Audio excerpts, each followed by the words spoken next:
Hello friends, welcome to my channel.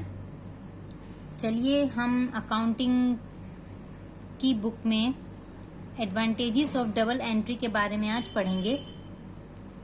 आप double entry के बारे में पहले पढ़ चुके हैं। डबल एंट्री क्या होती है उसके फीचर पढ़ लिए, इससे ऊपर ही दिया हुआ है टॉपिक, और स्टेजेस पढ़ लिए हैं। इस वीडियो में एडवांटेजेस, इसके फायदे क्या क्या हैं डबल एंट्री के, हम उसके बारे में बताएंगे आज आपको। ठीक है, चलिए पढ़ते हैं, स्टार्ट करते हैं। The advantages of double entry system are, double entry system के क्या फायदे हैं। ठीक है, एडवांटेजेस मतलब फायदे। तो पहला point, scientific system. Double entry system is a scientific system of recording business transactions as compare to other systems of book keeping. Double entry system एक साइंटिफिक सिस्टम है रिकॉर्ड करने का बिजनेस ट्रांजैक्शन को as compare to other system of book keeping. Book keeping के other system से अगर हम compare करें, ठीक है ना, अदर सिस्टम मतलब के ये जो सिंगल एंट्री सिस्टम है या कोई भी अदर क्लासिफाइंग है, रिकॉर्डिंग है, इन सब चीजों को देखें तो डबल एंट्री एक साइंटिफिक सिस्टम है बस, ठीक है ना, रिकॉर्ड करने का बिजनेस की ट्रांजेक्शन को। It help attain the objective of accounting. इसकी हेल्प से हम अकाउंटिंग का जो हमारा अकाउंट्स बनाने का जो ऑब्जेक्टिव है, ऑब्जेक्टिव ऑफ अकाउंटिंग मैं आपको पढ़ा चुकी हूँ। तो जो ऑब्जेक्टिव है हमारे अकाउंट्स मेंटेन करने के, वो अचीव हो जाता है हमें अगर हम डबल एंट्री सिस्टम से अपने अकाउंट को मेंटेन करके चलते हैं। Next is complete record of transactions. Under this system both side of a transaction are recorded. दोनों साइड रिकॉर्ड की जाती हैं इस सिस्टम के अंदर। It is a complete record as it result in showing correct income और लॉस, एसेट एंड लायबिलिटीज। ये एक कंप्लीट रिकॉर्ड है, इनकम्प्लीट नहीं है ये, मतलब ये सिंगल एंट्री नहीं है, ये डबल एंट्री है। डबल एंट्री क्या होता है, कंप्लीट रिकॉर्ड्स होते हैं, कंप्लीट रिकॉर्ड हैं ये। और ये क्या शो करते हैं, इनकम और लॉस शो करते हैं। सॉरी फॉर बैकग्राउंड वॉइस, थोड़ा बहुत यहाँ पर गली चलती है तो थोड़ी आवाज आपको आएगी, सॉरी फॉर दिस। आगे चलते हैं हम। कंप्लीट रिकॉर्ड है ये as it result in showing correct income और लॉस, क्योंकि ये करेक्ट इनकम और लॉस शो करते हैं। और एसेट और लायबिलिटी भी ये करेक्टली शो करते हैं, क्योंकि सही तरह से मेंटेन किए जाते हैं डबल एंट्री सिस्टम में अकाउंट। ठीक है, तो ये कंप्लीट रिकॉर्ड माने जाते हैं। Next, arithmetical accuracy of account is ensured. Ensured मतलब पक्का होना किसी चीज का पक्का होना। By the use of this system arithmetical accuracy of the accounting work can be established through the trial balance. इसकी हमारे अकाउंट सही है नहीं है, क्या कोई डिफरेंस तो नहीं आ रहा, कोई अमाउंट तो मिस नहीं हुई, हमें पता लगेगा ट्रायल बैलेंस से। ट्रायल बैलेंस जब हम बनाते हैं तो हम इंश्योर हो जाते हैं कि अर्थमेटिकल एक्यूरेसी मतलब जो भी हमने इसमें मनी अमाउंट डाली है वो सब सही चल रही है या नहीं चल रही है, क्या, क्योंकि इसी से पता लगता है कि क्या हम कुछ मिस तो नहीं कर गए। ठीक है, तो ये एक इंश्योर करता है अर्थमेटिकल एक्यूरेसी को। अगला point, determining profit and loss. ये बहुत इजी पॉइंट है, बहुत ज्यादा एलाबोरेट करने की नीड नहीं है, तो इतना इनफ है आपके लिए। बस आप इसके अगर पॉइंट भी याद रखेंगे और अगर पेपर में ये आता है, आप हर पॉइंट और उसके साथ एक लाइन भी लिख के आएंगे, that is enough for you. Okay, determining profit and loss. Profit earned और loss incurred during a period can be determined by preparing profit and loss account. Double entry system में हम जर्नल बनाते हैं, फिर लेजर बनाते हैं, फिर हम ट्रायल बैलेंस बनाते हैं, और उसके बाद हम जब प्रॉफिट एंड लॉस अकाउंट बनाते हैं, जब ये ठीक बन जाता है तो हमें प्रॉफिट और लॉस भी पता चल जाता है। तो डबल एंट्री सिस्टम के बेनिफिट क्या है, हर चीज डेबिट में और हर चीज क्रेडिट में जरूर रिकॉर्ड की जाएगी। एक चीज अगर डेबिट होगी तो वही चीज का दूसरा पार्ट क्रेडिट भी होगा। तो यहाँ पर अर्थमेटिकल एक्यूरेसी बनी रहती है, जिसकी वजह से प्रॉफिट और लॉस का पता लगाना बहुत आसान हो जाता है, क्योंकि हम बाद में P&L अकाउंट इसी के बेस पे बनाते हैं।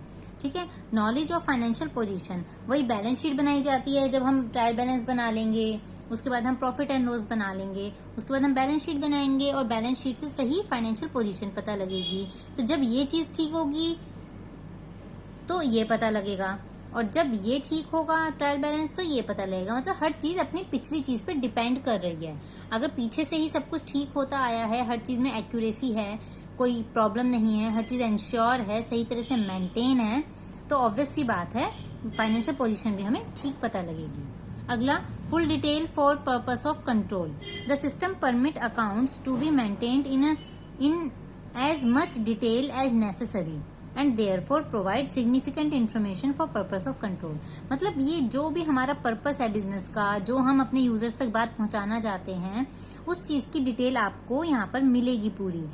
अननेसेसरी कुछ नहीं मिलेगा, जो भी चीज है नेसेसरी मिलेगी, नपीतुली मिलेगी। ऐसा नहीं है कि एक्स्ट्रा हमने सब कुछ लिख दिया और जो मेन इन्फॉर्मेशन थी वो हमने नहीं लिखी। तो नेसेसरी आइटम ये यहाँ पर नेसेसरी ट्रांजैक्शंस नेसेसरी तरीके से मेंटेन करते हैं, जो प्रोवाइड करती है एक सिग्निफिकेंट इन्फॉर्मेशन। मतलब कि वो इन्फॉर्मेशन जो सिग्निफिकेंट है, जो जरूरी है, महत्वपूर्ण है, इम्पोर्टेंट है। ठीक है ना। इसका पर्पस क्या है? सही से इन्फॉर्मेशन प्रोवाइड करना, कुछ भी नहीं लिख देना, कुछ भी मेंटेन नहीं करना, सही तरह से सही रूल्स के अकॉर्डिंग हर चीज को मेंटेन करना, जिससे हमारा पर्पस फुलफिल हो सके। Comparative study is possible. Result of 1 year may be compared with those of previous year and reason for the change may be ascertained। देखिए आप नोट कर रहे होंगे इन सब में वो सब पॉइंट्स है जो ऑब्जेक्टिव है या फिर जो फंक्शंस हैं अकाउंटिंग के, लगभग वही चीज है, बस इसमें डबल एंट्री सिस्टम के अंडर ही वो सब होता है, जिसकी वजह से सही ऑब्जेक्टिव मिलता है, सही फंक्शन हम फॉलो कर पाते हैं। ठीक है। तो कंपैरेटिव स्टडी मतलब जब हम सही तरह से डबल एंट्री सिस्टम में कोई भी अकाउंट मेंटेन करके चलेंगे तो हम कंपेयर कर सकते हैं किसी भी एक साल का डाटा प्रीवियस ईयर के डेटा से। ठीक है। ये असरटेन करने के लिए कि उसमें क्या चेंज आया है, क्या कुछ बढ़ा है प्रॉफिट या कम हुआ है, या लॉस बढ़ा है या कम हुआ है। ठीक है। Help management in decision making, ये हम पहले सब वीडियोस में पढ़ चुके हैं बार बार। जब हम डबल एंट्री सिस्टम में सही तरह से अपने अकाउंट मेंटेन करके चलेंगे, ट्रायल बैलेंस बनाएंगे, प्रॉफिट लॉस बनाएंगे, बैलेंस शीट बनाएंगे और नेसेसरी इन्फॉर्मेशन यूजर को देंगे, तो हमें क्या मतलब मैनेजमेंट को हम डिसीजन मेकिंग में हेल्प करेंगे। हम in the sense double entry system के बेस पे जो अकाउंटिंग बनी है वो हेल्प करेगी मैनेजमेंट को डिसीजन मेकिंग में। अगला point, detection of fraud and misappropriation. Fraud and misappropriation are minimised. Fraud और जितने भी फ्रॉड और क्या कहते हैं मिस एप्रोप्रिएशन है, जो गलत काम है या फ्रॉड है या चोरियां करते हैं लोग या अमाउंट को इधर उधर कर देते हैं, ठीक है ना, वो सब मिनिमाइज हो जाती है।